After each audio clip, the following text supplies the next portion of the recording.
Welcome guys sa ating YouTube channel. So nandito tayo ngayon sa ating site.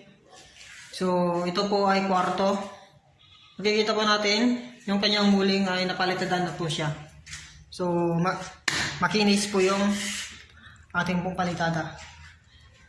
So ang ating pong tutorial ngayon ay patungkol po ito sa ceiling. So kung magsisiling kayo guys, mas mainam na lang na gamitin po natin na yung PVC panel.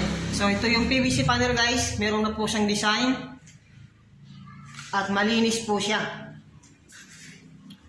So mas mainam ito kaysa sa plywood at kaysa sa hardiplex.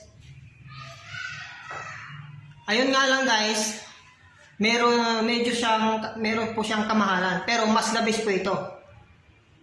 Kasi po, maganda po yung kanyang design.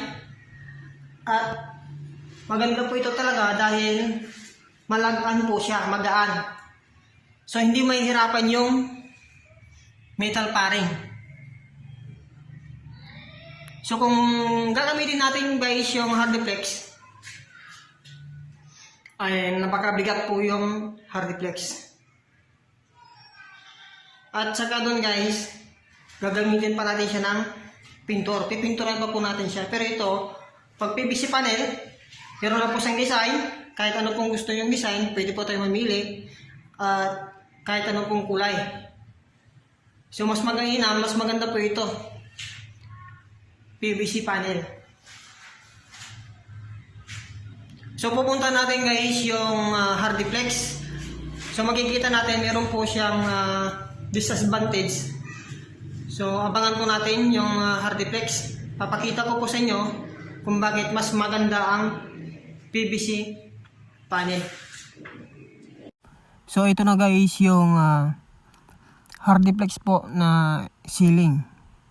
So, ito na yung sinasabi ko kanina. Pag ito po yung gagamitin natin guys, ay magkakaroon po siya ng bitak-bitak. So makikita pa natin guys yung kanyang bitak-bitak dyan, yung sa kanyang dugsungan ng hardiplex. So yan po siya guys.